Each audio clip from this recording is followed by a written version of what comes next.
Lack of humility. Humility is something that life teaches you through a lot of pain and through a lot of repetition. Humility is the necessary ingredient for you to develop in every aspect of life. You go to the gym, you're humbled because you see somebody stronger with a better physique. You go to school, you're humbled because you realize that you don't know as much as you think. You start a business, you get humbled because you realize you're not as good as an entrepreneur as you think you are. But when you accept that through humility, then you get to learn and grow.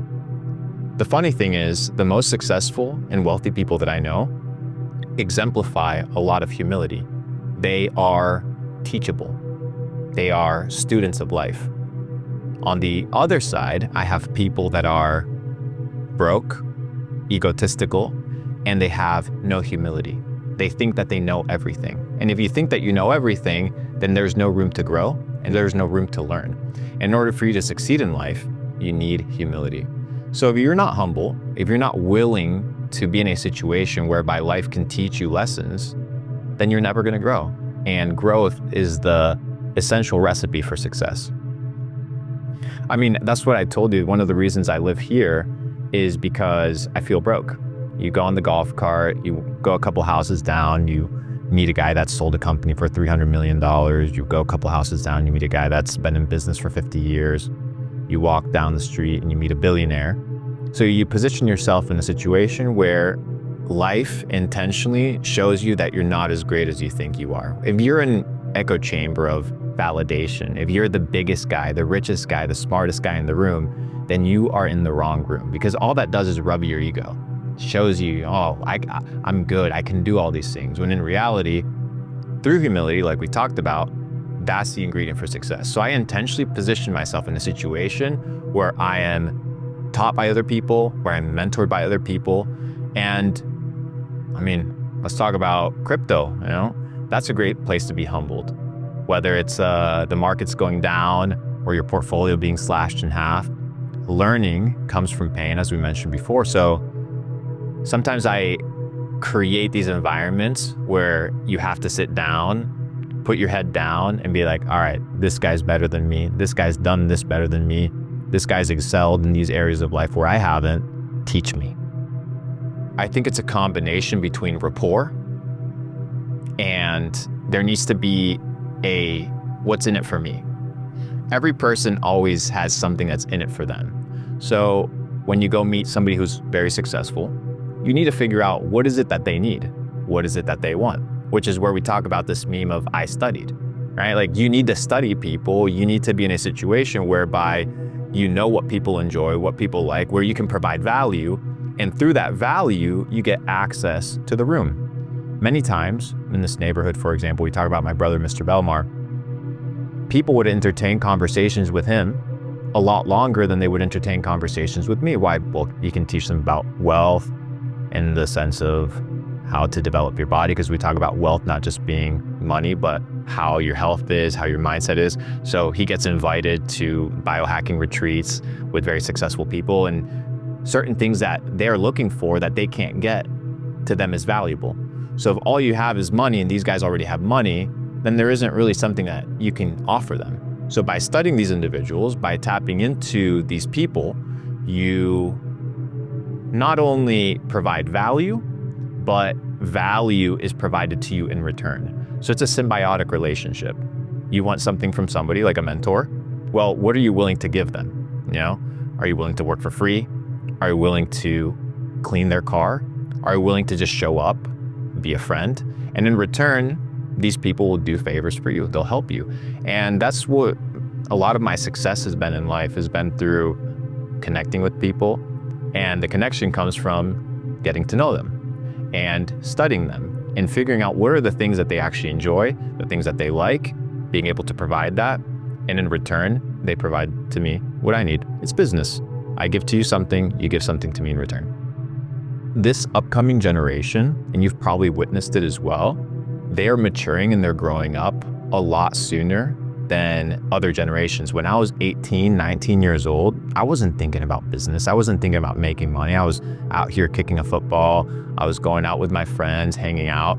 Nowadays, kids are 16, 17, they're dialed in, they're learning, they're leveling up, they're actually mature. And what you want to do is invest into the future. Just like you would buy a piece of real estate when it's undervalued, investing into people that are the future is also good. And it's the idea of giving back. How I often compare it is to how water moves. If water goes into a place that is stagnant, like a swamp, it's going to create filth, toxicity, and nothing can live.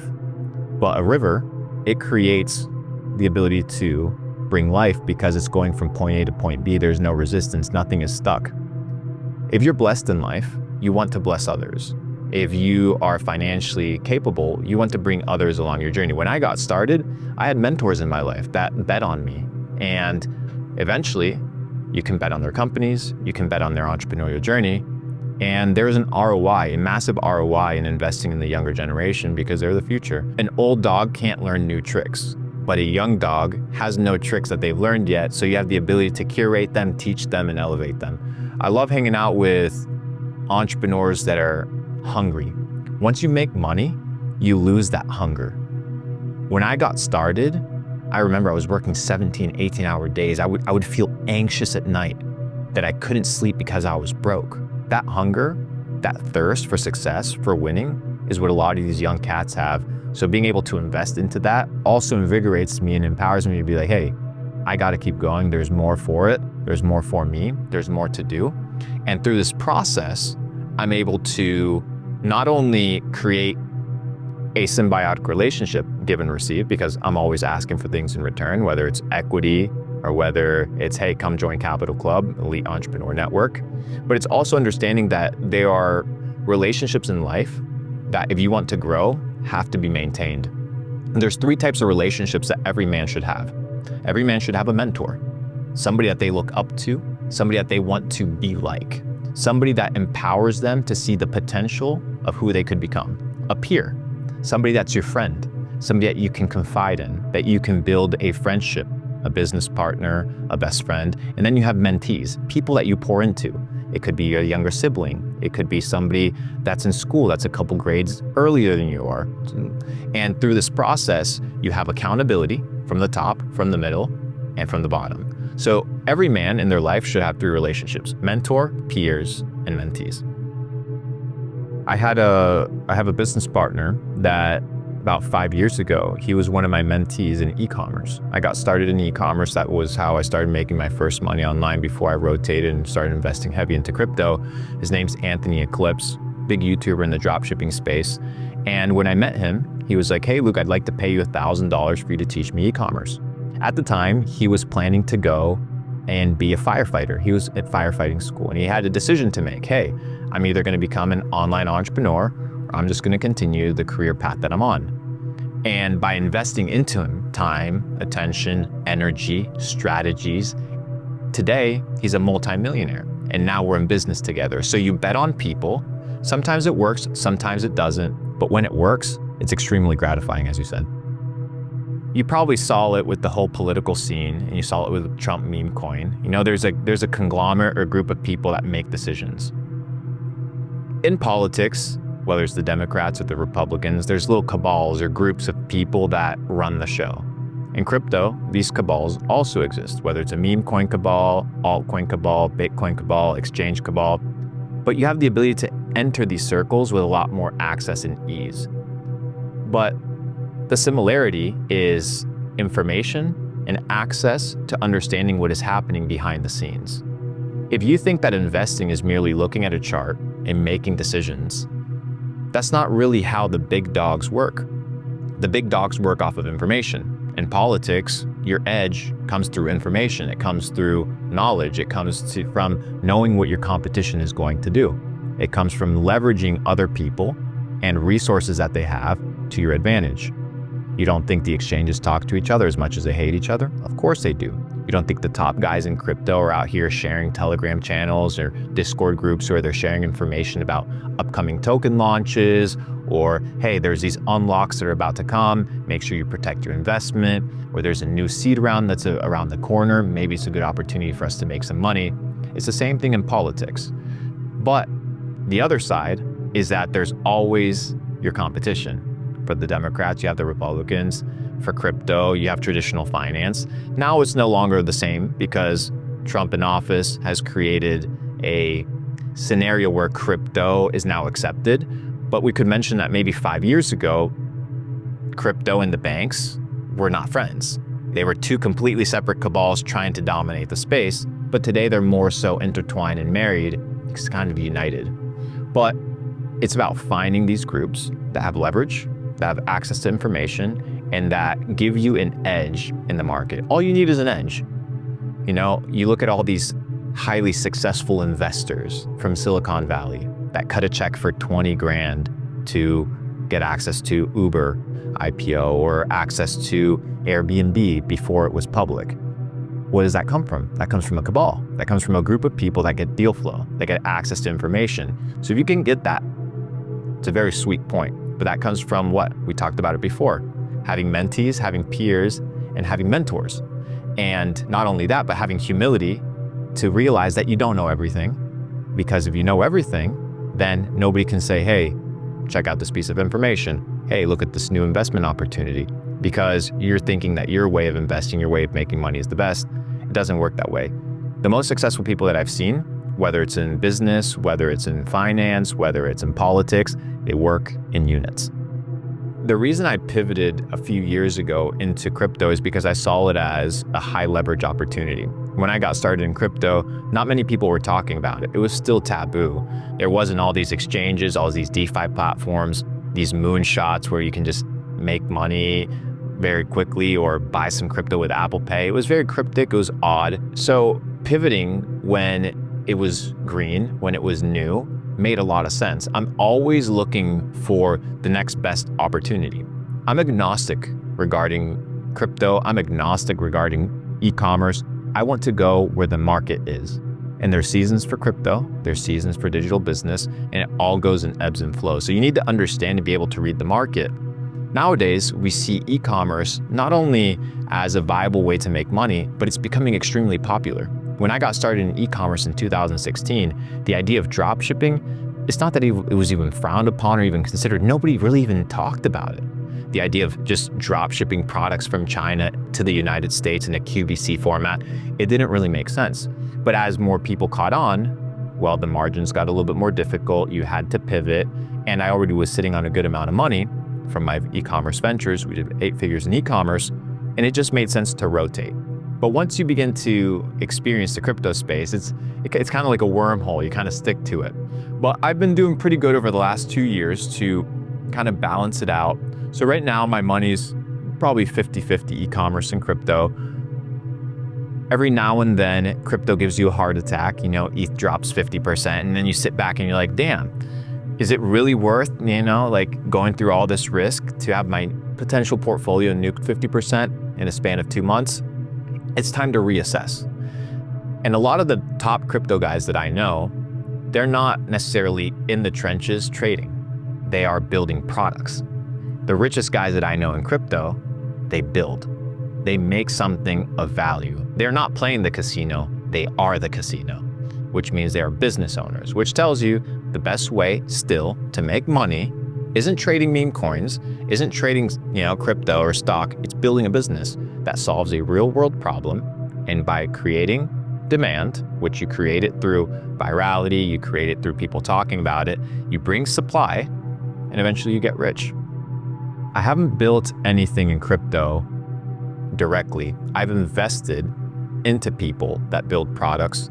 Would I necessarily build something in crypto?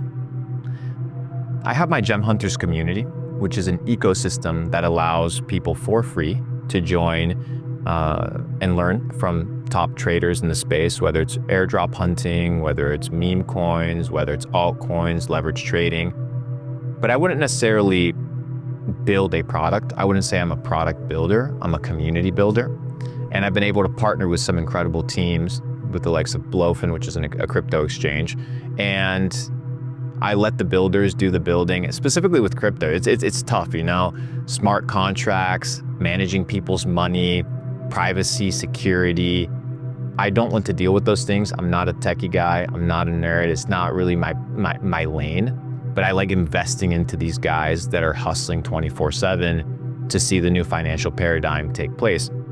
I'm a more direct-to-consumer marketing kind of guy, so e-commerce makes more sense naturally for me because it's direct interaction with consumers with very low risk. So making money in building, I keep it more on the Web 2 side of stuff.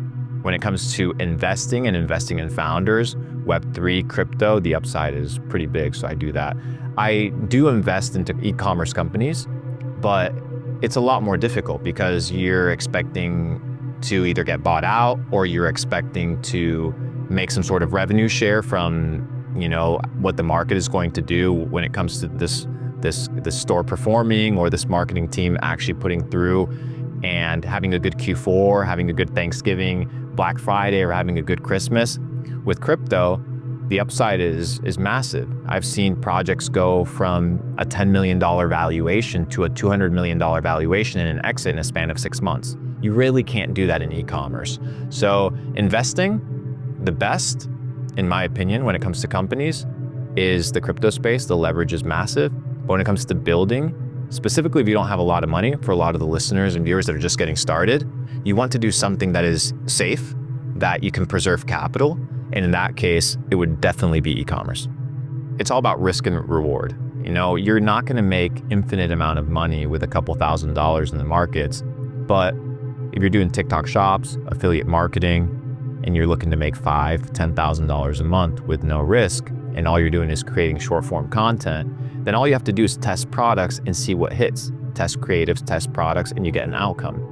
When I got started in e-com, there was no free traffic. There wasn't any, scrolling. You had to spend money on ads, see if it worked. If it didn't work, you would have to go source another product, see if it worked, create a creative, and run ads to it. Today, all you have to do is pull out your phone, source a product or have a company send you the product, do some creatives, see if they hit, and then you can scale.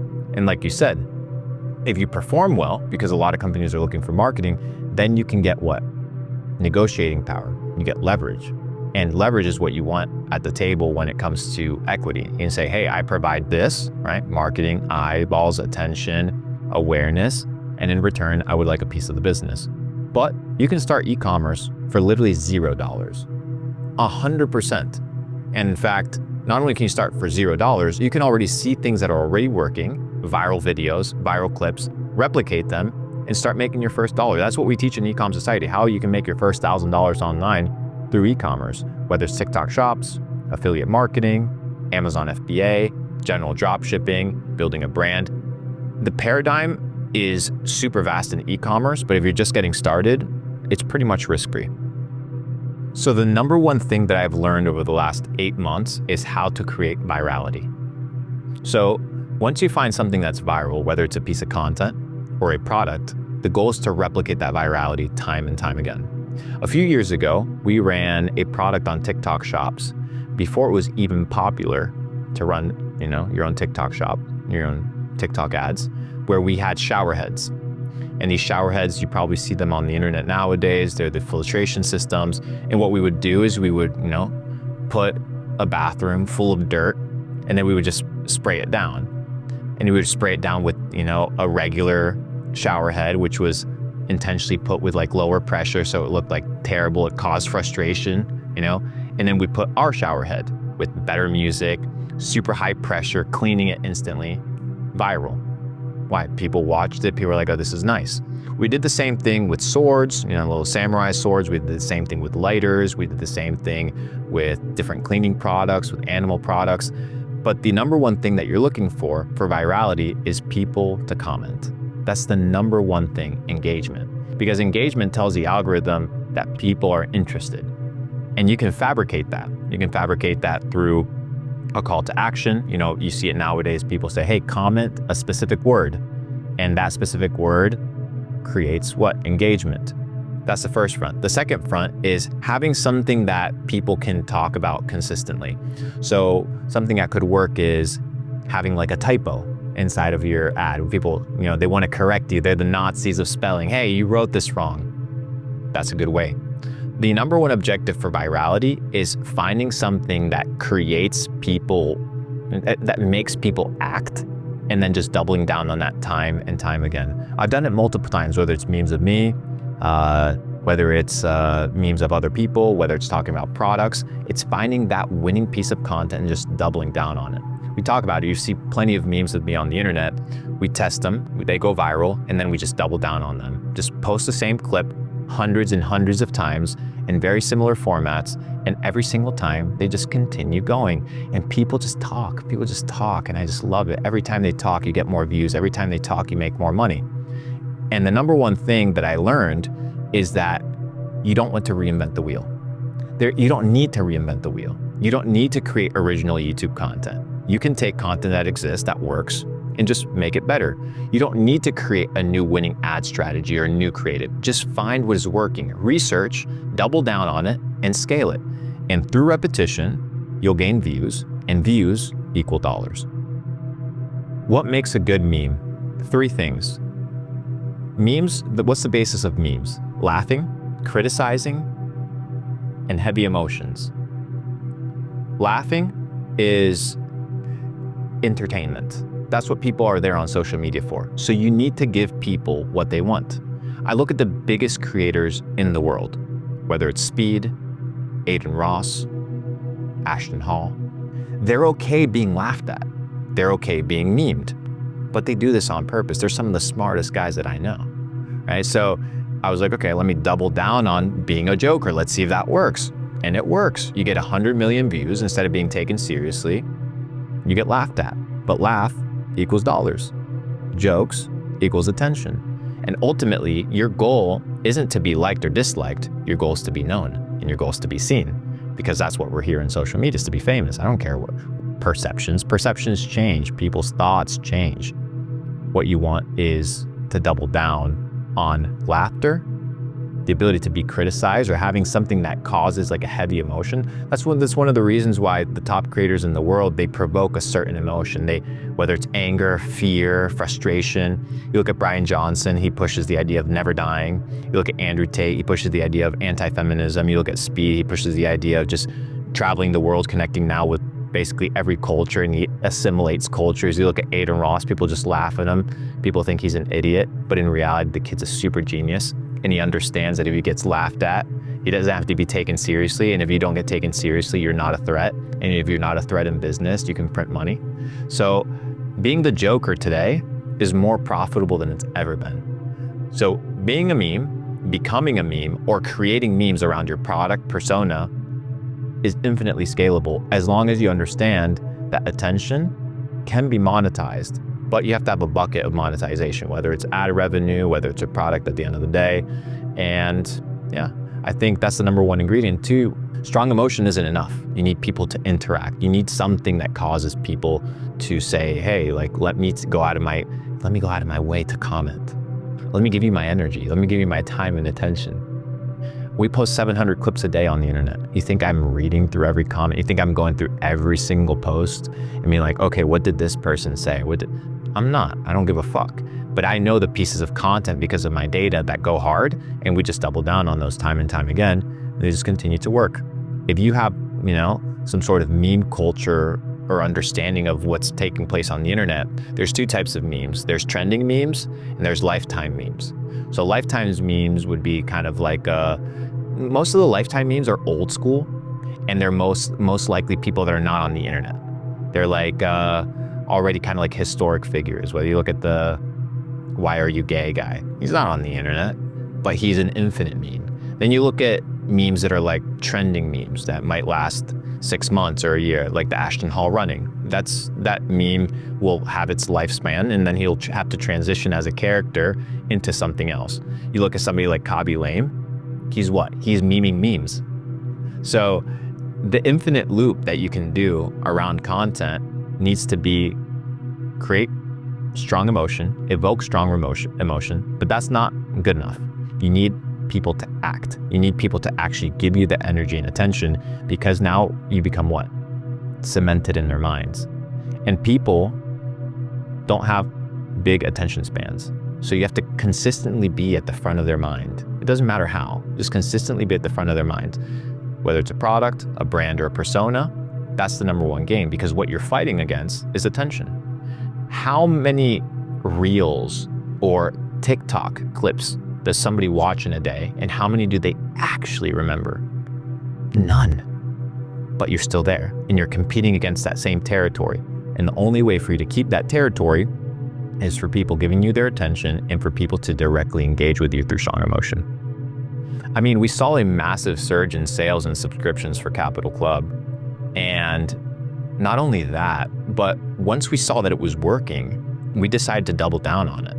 So I think we posted 1 or 2 clips that got about 1 million views, because that's what we do. You test proof of concept, and then you look at the engagement, right? What are people saying? What are people commenting? And you dictate sentiment, right? So if the sentiment is just neutral or you're just getting laughed at, I don't give a fuck. As long as it's not negative sentiment, it's totally fine. So we went from doing 10 million views on that clip saying, hey, let's actually go all in on this meme. And we did over 120 million views in 3 months, just specifically that clip. Will people remember the meme necessarily? Maybe, maybe not. They'll like it, some won't like it, but they'll remember the face and they'll remember the name. And that's all that matters, because in 10 years from now, I'll have many memes come and go. But the point is to stay top of mind and have strong emotions evoked and create people a desire to what? Interact and engage. This is robotic. This feature, this scrolling feature is robotic, doesn't mean anything. Commenting, giving your energy and attention, that's where the money is at. So take something that's working. Once again, we talk about humility, right? I don't give a fuck what people think. So take humility, double down on it as a creator, see what works. Those people that take themselves too seriously never scale. They never grow because everything's manicured, everything's tailored. You don't want that. You want to be part of the internet. And internet culture is all around memes, dude. I come from the meme coin space in the crypto game. You know, I understand meme coin culture. I understand meme culture. So based on that, we just double down, because the same way people think in crypto, they think about in the real world. What do I want to laugh at? How do I want to be entertained? What provokes strong emotion? That's why sometimes we just have to stir the pot a little bit. And once you find something working, just double down on it and just remember the name. Yeah, we have farms. I have Filipinos, people in Vietnam, all day, every single day, commenting, managing sentiment, controlling sentiment. Do you understand that the #1 meme in the world is Donald Trump? He's the #1 meme. He gets memed every single day for something different. You don't think he knows? But he has attention. He has awareness. Do you think he cares that he's the orange man, that he doesn't give a fuck? But he knows how to get people to react. So what you want to do is you want to create the sentiment. We did it in social media now recently, proof of concept, got 250 million views per month. That's what we're averaging. But we also did it in e-commerce back in the day. Back in the day in e-commerce, we were running pet products. And we would tell people, hey, we would run the pet products. We would have people comment, oh, this is a really good product. And our response would be through a third-party account that would look like a real person. Well, can you show me a picture of your dog? And they would comment with the picture of their dog. And I would have another third-party account comment and be like, that dog is super ugly. And everybody would go and attack that profile. It's an imaginary profile, but people wanted to defend that dog. And what does it cause? It causes the algorithm to pick it up and be like, people are engaging with this. Engagement equals what? Attention. Attention equals dollars. And that month we did, I think, 2.4 million. Well, let's talk about how Trump's tariffs are affecting e-commerce. As you know, I have Capital Club. In Capital Club, which is some of the most elite entrepreneurs on the internet, about 70% of them are in the e-commerce space. In fact, yesterday I was on the call with one of the biggest suppliers of NAD supplements in the world. NAD is a nootropic. And when I asked him, hey, what's the status with your fees? Are you paying more? And you said, no, I'm not paying an extra $1. Why? He was like, well, first of all, I'm not selling to the US. So it doesn't matter because US can't impose tariffs between France and China.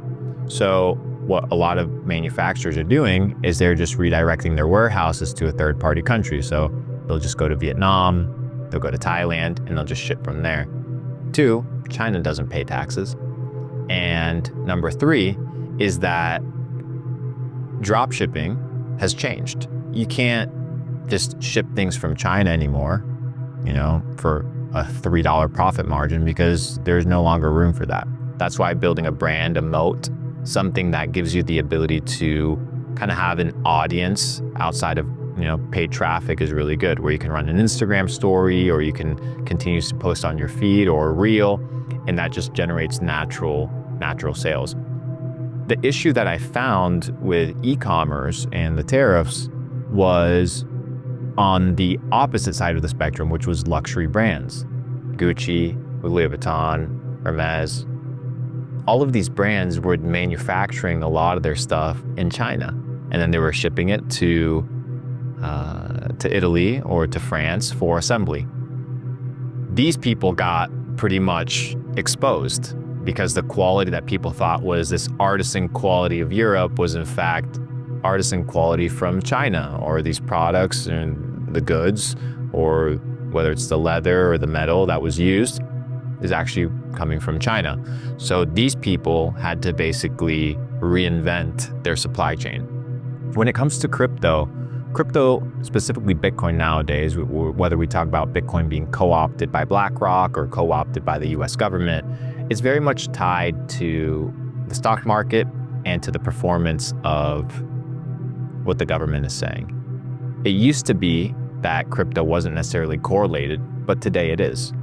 It pretty much acts as a glorified tech stock. So when Trump says, hey, tariffs are going to be imposed and, growth is going to slow down, revenue might become stagnant, the entire market creates what? A sentiment. Moments create sentiments, sentiments dictate the market. And crypto is a lot more susceptible, to sentiment. You see big market swings. But nowadays, there might not really be a big differentiation between the stock market and the crypto market. There's no reason why a company like Nvidia should be swinging 8% a day off of a Trump tweet. That sounds like a meme coin to me. It doesn't sound like something that is stable. It sounds like speculation. It doesn't make sense that Elon Musk sends out a tweet and his Tesla stock can either pump or dump. It doesn't really make any sense unless it's a glorified meme coin that runs off of sentiment. The entire stock market is off of sentiment. So when you have tariffs that cause uncertainty, that sentiment of uncertainty makes people sell off their bags. So I would say tariffs are not necessarily going to be an issue for e-commerce. I don't think so whatsoever. I think merchants will pivot. If they can't sell to the US, they'll sell to the rest of the world. There's plenty of people.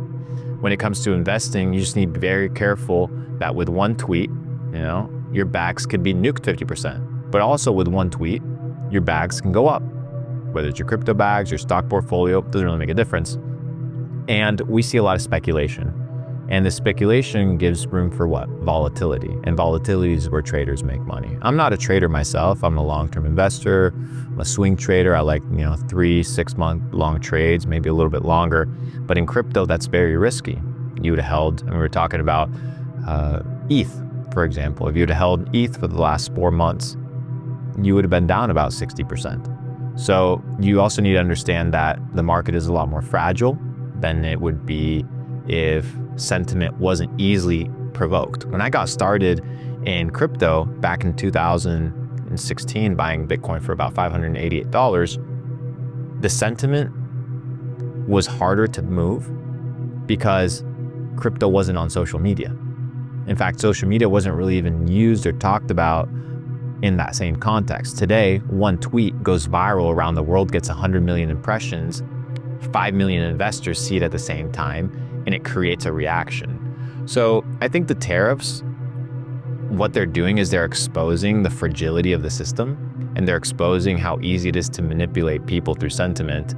And once again, you cause and evoke an emotion. You cause and evoke an emotion, you get people talking, and then you lead to an action, in this case, buying or selling. We saw Trump tweet saying, "This is a good time to buy." I don't know if you saw that tweet. And within 3 hours, the market just absolutely ripped up. Called that outsider trading. He told everybody this shit's about to pump. But that's sentiment followed to action, and action leads to outcome. Doesn't matter. Like you talked about, everything's about pattern recognition, whether it's e-commerce, crypto, social media marketing, building a personal brand.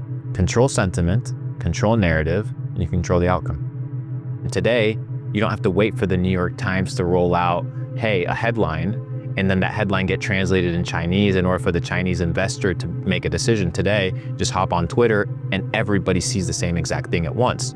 So things are getting pretty volatile, which is good.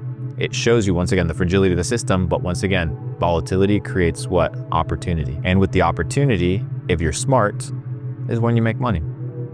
I think people realize that altcoins are meme coins, and they said, fuck utility, we're here to gamble. That's what we're doing. We're gambling. I'm 100% authentic about it. When I buy a meme coin like Chill Guy and I lose $800,000 on it, it's a fucking gamble. There's nothing telling me that I should buy it except I believe that somebody's going to buy it off of me later on because the hype is going to continue. But you're doing the same thing in the stock market. You're assuming that somebody's going to buy this at a later price than you for more than you paid. And I would say the cycle now is different. I would say Bitcoin and then everything else. You have Bitcoin doing its own thing, whether it's been institutionalized, co-opted, it's run by the government, it's run by BlackRock, it doesn't really make a difference. But now you have all these legit projects coming up, and let's say they've been working on it for 5 years, but it's boring. Nobody really understands it. It has no adoption. Influencers can't talk about it because it's too complicated to express or understand. But you can say, hey, Pepe coin, here's Pepe. This is a meme coin. Have you ever seen Pepe on your news feed? Okay, perfect. Well, that's the reason we buy it. That's it. And people are realizing that most of these altcoins are what we like to call vaporware, which is there's no reason for this business to actually have a coin. They're just having it because they're trying to make money, which is totally fine as long as you're transparent about the fact that it's a meme coin. The reason I like meme coins is because there's no actual guarantee of return. You're just speculating and gambling that the price is going to go up or down if you're shorting it. But this cycle, it's Bitcoin alone, leading like nothing else. And then you have everything else. In between it, you have a small bracket of altcoins like Solana, like Ton, that have real utility. And not only have real utility, they have a real ecosystem and real users. But you can also look at projects like XRP. What does XRP do? I don't know. They say it's the remittance, the ISO remittance of the world. It's bullshit, not really a thing. It's a fucking glorified meme coin that's worth $100 billion, and you're looking at the CEO of it and he's dumping on your head. But they have such good lore, such good storytelling. You have dozens of YouTube channels that just cover this. It's meme coin culture. And once you understand that, you realize that most of the things that they sold you about crypto are just schemes wrapped and masked in utility versus just saying, hey, this is a meme coin. We're betting on culture. We're betting on what? Narrative plus distribution plus engagement in order to have the market pump. But then you have Bitcoin, which is kind of the store of value, which once again, all of that is sentiment. The moment Michael Saylor sells a Bitcoin, one Bitcoin, and says, hey, MicroStrategy has to protect themselves a little bit here. We have to sell. What does that do to the sentiment of the market? What do you think happens if Michael Saylor sells a little bit of Bitcoin, publicly reveals it? A lot of people are going to lose confidence. Confidence is a sentiment. If you lose confidence, the chart goes down. Prediction. Michael Saylor, at some point, decides to sell some Bitcoin, publicly announces it. I guarantee you the market goes down. You'll see a shop, a kiosk in Peru or in Bolivia or in El Salvador that has a Bitcoin logo. That's marketing. So marketing can go through word of mouth. It can be organic, grassroots. Bitcoin's been around for over a decade. Or you can have artificially designed marketing or distribution. And either way, yeah, I would say it's organic with Bitcoin. I think Bitcoin has a lot of believers. Simultaneously, do you think Larry Fink from BlackRock started talking about Bitcoin before he had his bags packed? Before he said, hey, I have to have my bag ready to go because he has a lot of what? Leverage. So when he says, hey, BlackRock's about to launch an ETF, I think Bitcoin is a store of value. If he's saying Bitcoin is a store of value against government uncertainty, you better believe his bags are fucking packed. So he is the marketing machine behind Bitcoin as well. Institutional money is very tied to crypto. Banking nowadays is very tied to crypto. The government is very tied to crypto, and they have to sell it to somebody. Whether you're an ETF, Bitcoin has to sell what? The ETF, or the idea of a store of value in order for the ETF to sell. BlackRock makes money off of what? Management fees. So they need people to hold on to their Bitcoin in order for them to what? Make money. They don't make money just off of the price of Bitcoin going up because they're holding Bitcoin on behalf of people. They're just an ETF. So the sentiment can be both artificial and organic. With Bitcoin, I think it's a little bit of a different situation. With altcoins, it's pretty much all engineered through marketing agencies, through influencers. But once again, marketing agencies and influencers is pretty much all you have in order to reach people. So it makes sense that that's the means of communication. But I think Bitcoin is in a different plane, different reality of its own. Bitcoin will inevitably hit $1 million for one of two reasons. Either the US government or other governments continue to print currency, which means the current dollar value that you have is going to go down. Or two, people are going to realize that the fiat system is a scam and that they need to run from institutional banking to another third-party asset or a safe haven that they can custody themselves, like Bitcoin. I had a lawsuit a while ago. It was about 3 years ago. Not very big, small little lawsuit. But for security purposes, the bank says, hey, we're going to freeze some of your funds. Like, what do you mean some of your funds? If they're my funds, then how are you freezing them? Like, oh, well, it's the policy. They couldn't do that if I had my own ledger with my own Bitcoin. So as governments begin to become more erratic, as governments become more authoritarian, you're going to see people flee to Bitcoin.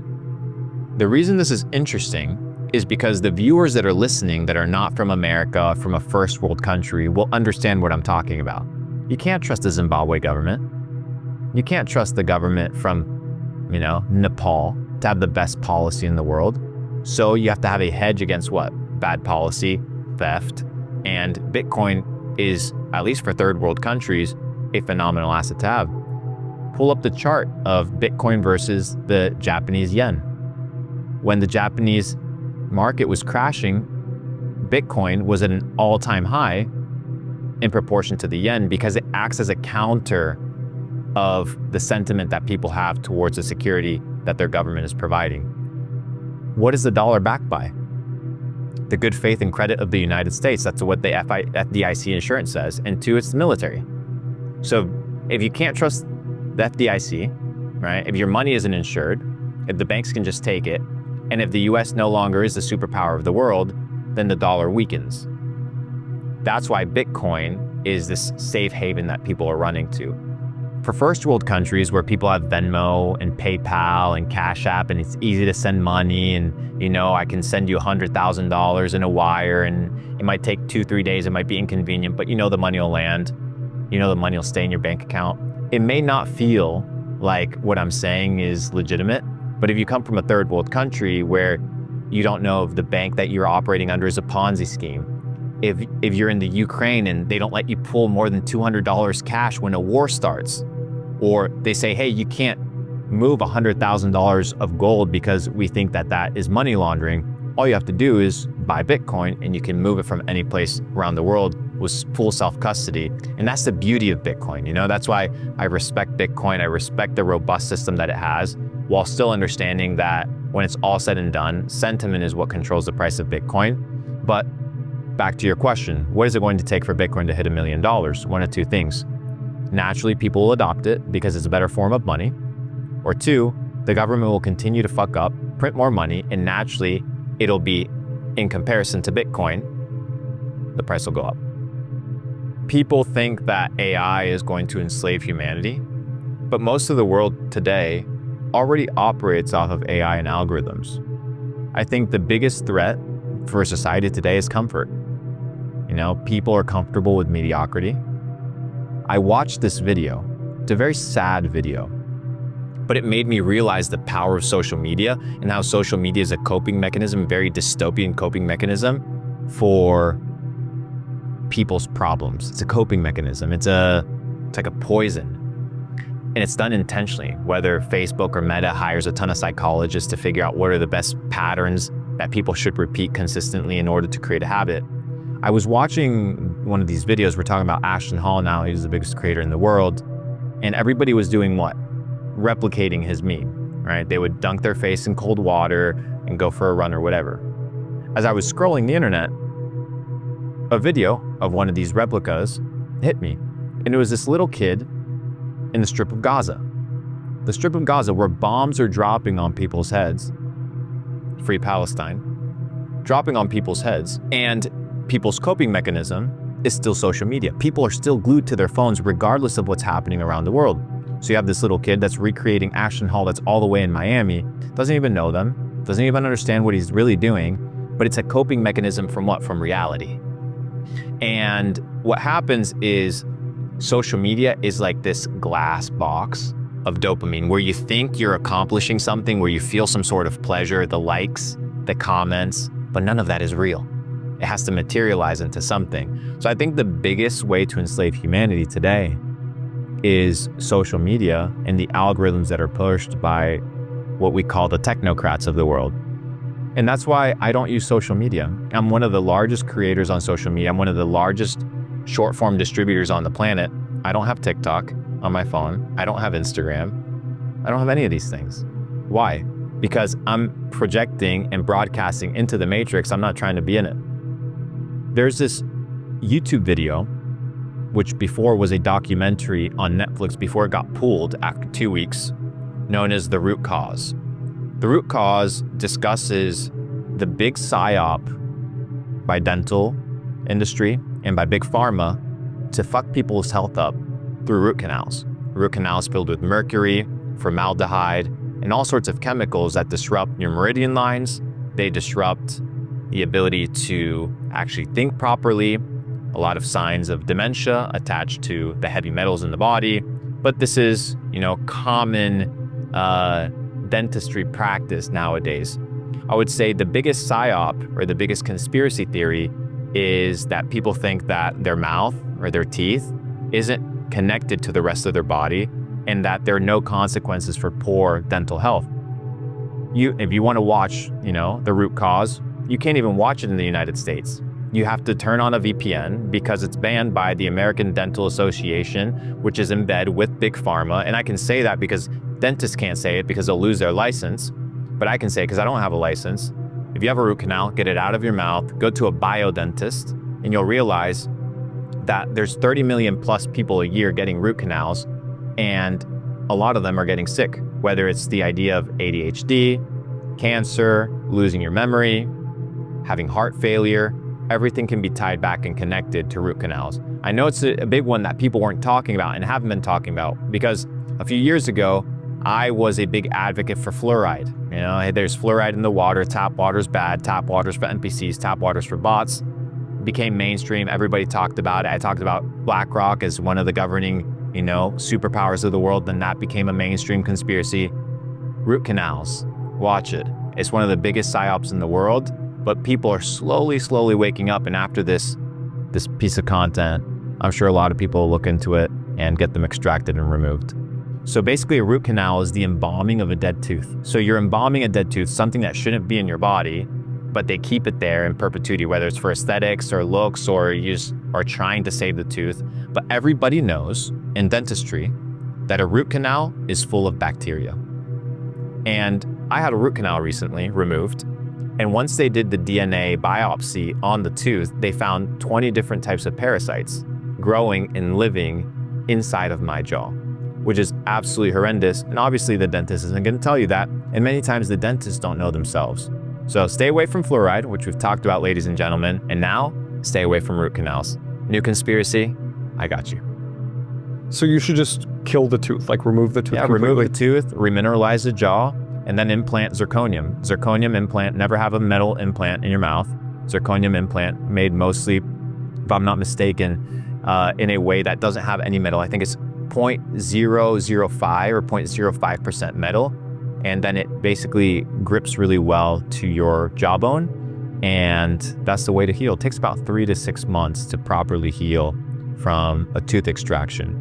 No smoking, no high fructose corn syrup, no sugar.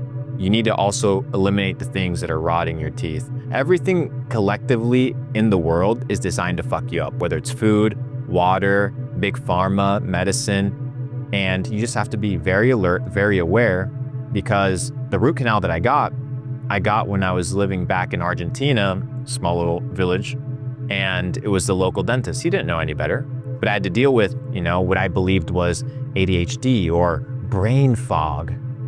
And as soon as my root canal was removed, within 48 hours, this big weight that was on my head disappeared instantly. And I said, wow, I can't imagine how many more people are in the very same situation that I am, that they think that they have dementia or they can't focus, when in reality, there's something wrong with their body. And it can be traced many times to the teeth. Poor dental hygiene. Yeah. It's just across the board. If you smoke a lot, you'll burn your teeth.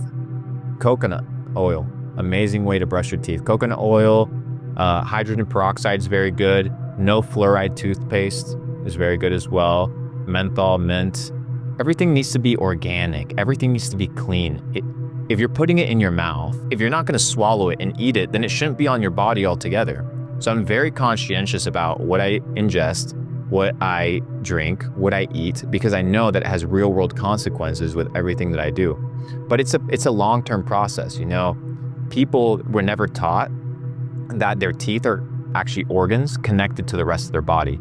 You can actually find the meridian lines and how certain teeth are attached to different organs. And the root canal that I had was actually attached through meridian lines to the heart. And I was previously diagnosed with some heart issues. And those heart issues, they did a biopsy and they found certain bacteria, and those bacteria were actually found in the same root canal as well. And then they traced that there was a septic tooth that was through the bloodstream going into the heart. I've had relatives die, from heart failure, and I can trace all of them had root canals. It's very, very crazy. A lot of people that I know that have cancer, they have root canals. So it's the biggest conspiracy theory that, well, because of me, we're famous, will now become extremely well known and talked about, that people in the dental industry really couldn't talk about. And I've talked to dentists that are biodentists that have had, like mafia level pharma come to them saying, hey, we're gonna send patients in, and if you tell them that mercury poisons your body, we're taking your license away. We're taking you to jail. And that's the power, that's the grip that pharma has on the American and on the American people, on the American kind of perspective of what is health. When they tell you that, hey, you're gonna eat all this sugar, all this candy, it's totally fine for you. Just brush your teeth with fluoride toothpaste, Colgate 2-3 times a day, floss once a day, 2 times a day with nylon plastic, and you'll be totally fine. And that's just simply not the case. So a lot of people have fucked up teeth, especially you guys from the UK. UK people have fucked up teeth. Get your shit checked out. Yeah, so I no longer smoke weed. I think there's a time and place for everything, but I think I've already outsmoked my competition, which was Snoop Dogg. I was smoking too much, and I just realized that it was no longer healthy for me. What is too much?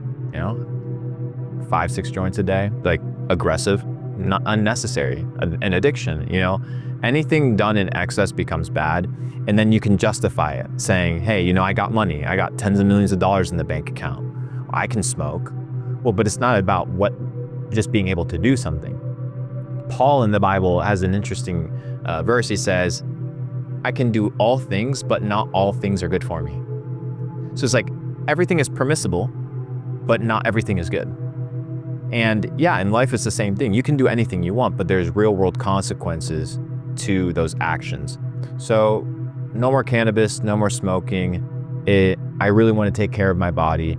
And once I realized that your teeth decay because of smoke, the smoke burns your teeth, I was like, I need to protect the teeth. Health is wealth, as we talked about in the beginning. And if you can be healthy, then all these other areas of your life begin to even out. If you're not healthy, if you're not sleeping well, if you're not eating well, how are you going to live a successful life? And then the successful people, or the rich people, and don't let me say successful because money doesn't make you successful. It's just one front and one paradigm. They justify their bad habits and their bad behaviors and their addictions and all these things, saying, well, I can do this because I'm rich. That's fine. You can do whatever the fuck you want. You could have done it when you were broke as well, but that doesn't mean that that's good for you. So you can do all things, but not all things are good for you. And once I read that, I was like, if I love myself and I want what is best for me, then I need to be able to put down the things that are holding me back. Not just cognitively, not just functionally, but when it comes to health. Because true success is measured throughout a lifespan. It's not measured throughout 1 year, 2 years, or 3 years. I want to be able to have a family one day. I want to be able to grow old. I want to be able to live to 120 years of age. And most doctors will agree that smoking is one of the worst things that you can ever do. So it doesn't matter if you're successful. It doesn't matter if you have money. I actually tweeted it the other day. I said, if you're broke and you're smoking weed, you're an absolute idiot.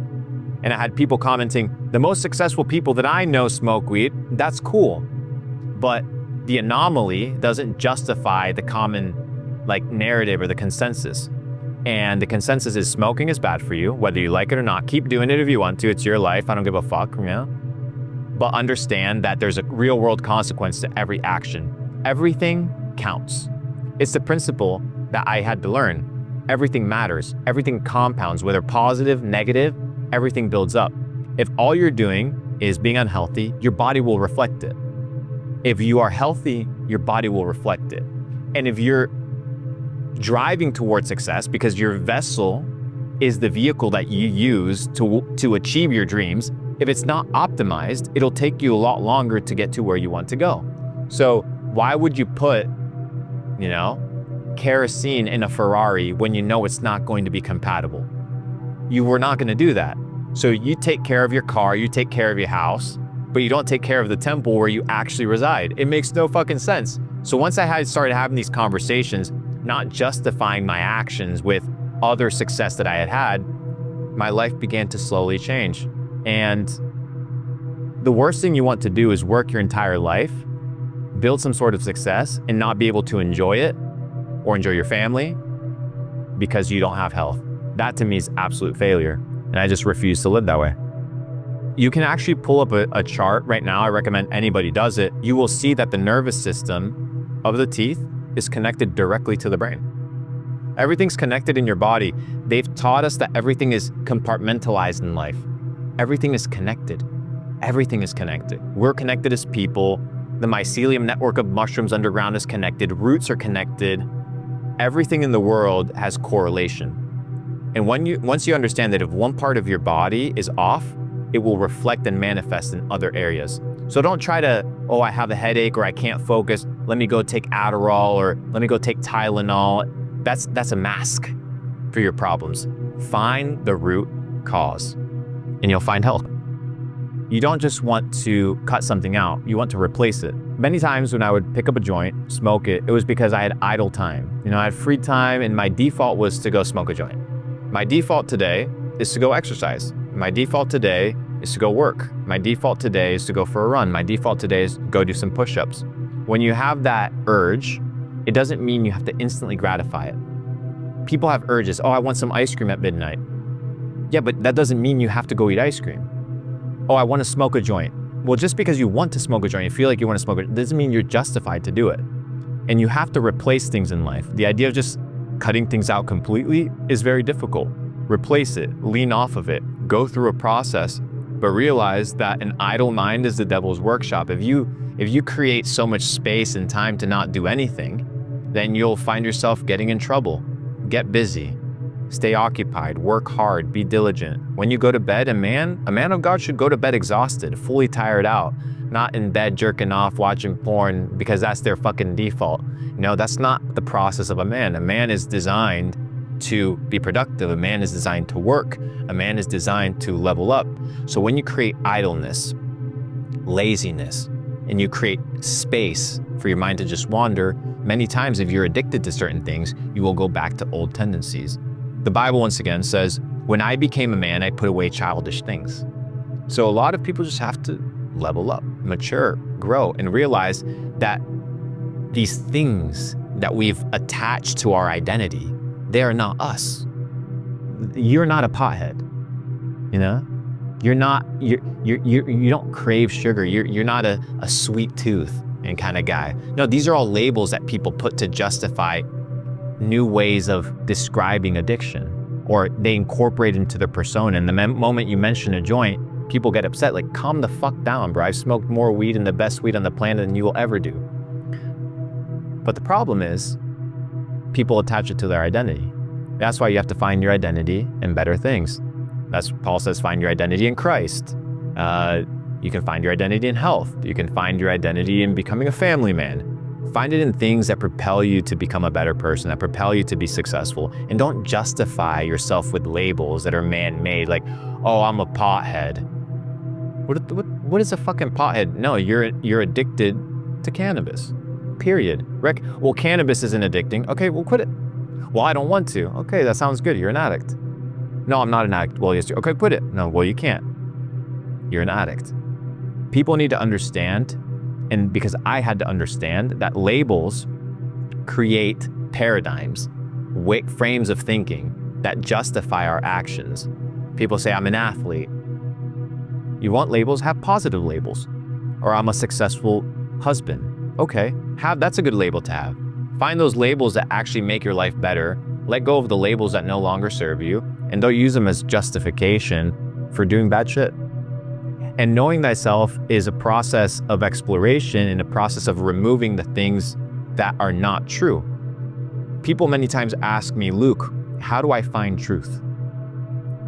And I usually point them back to the book of Proverbs, and truth is often compared to gold. The process of refining gold is not a process of adding things. It's a process of a lot of heat, a lot of pressure, the dirt rises to the top, that gets cleaned, and it gets refined. Truth is the same way. It's not about adding things. It's about removing, going to the root layer and knowing thyself.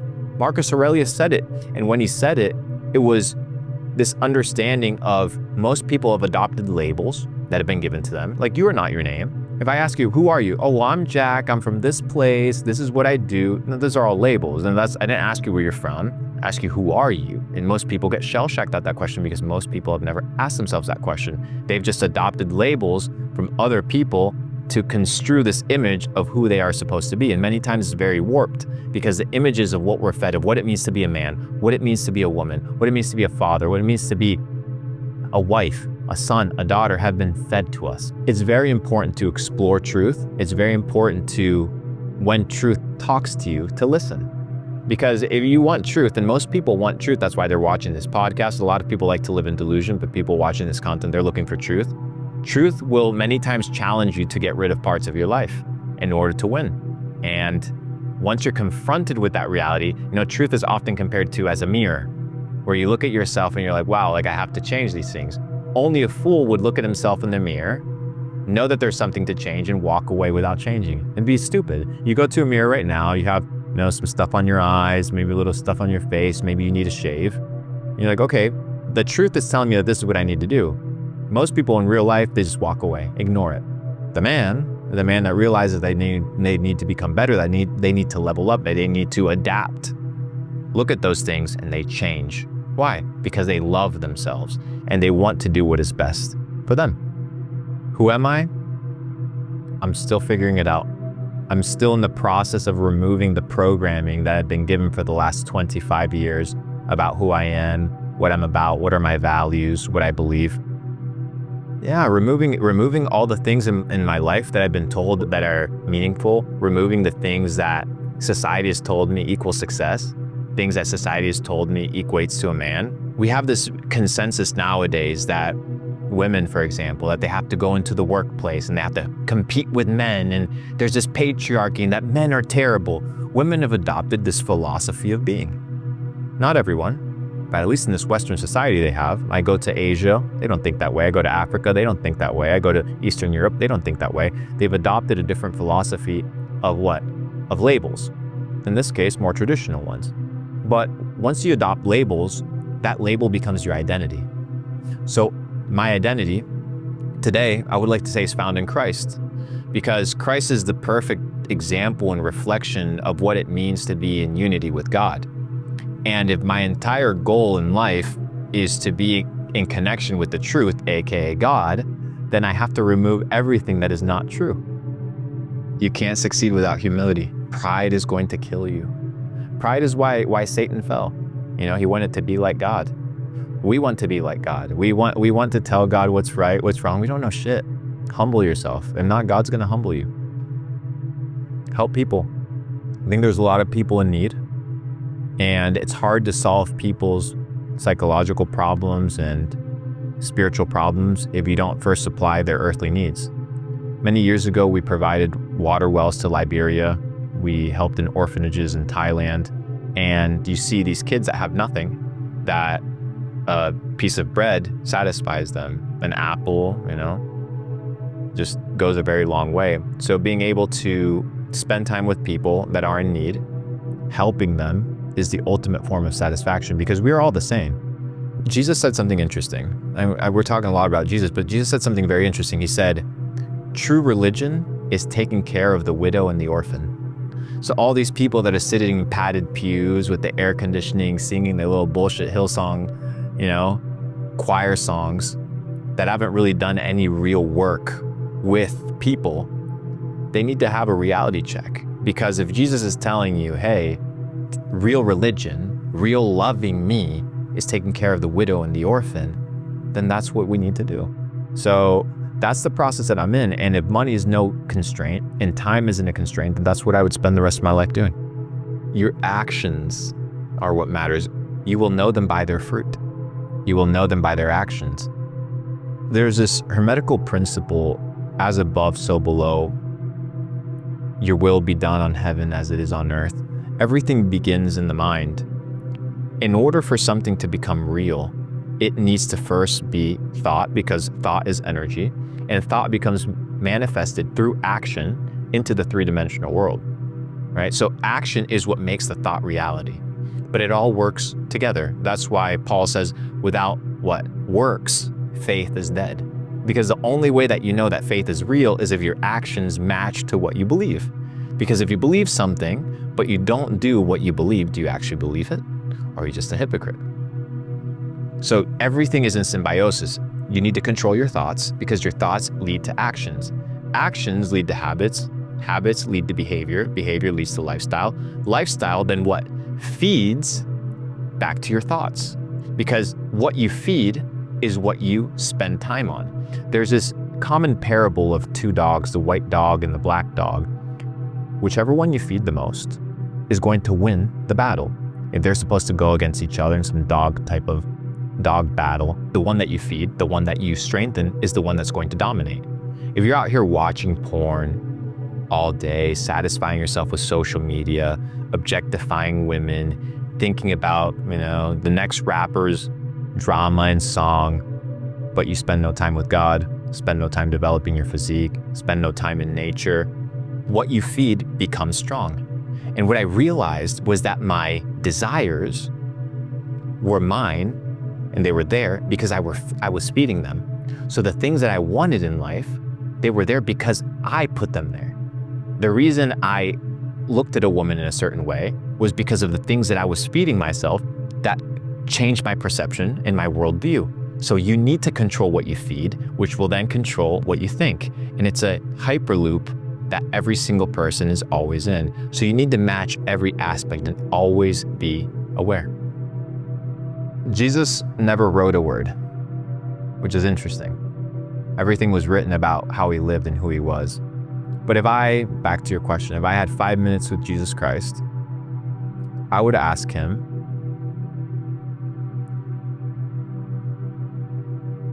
I've never been asked that question before. If I had 5 minutes with Jesus Christ, I would ask him, what is the best way to love people? He exemplified it. I don't need to ask him. Sacrifice. He sacrificed himself. He sacrificed what he wanted, who he was, for others, which is the story of the cross. I probably wouldn't ask anything. I'd probably just sit and listen. He'd probably spit some mad game, some parables here and there, leave me kind of whacked out. And you're like, oh, no wonder you're Jesus. Yeah.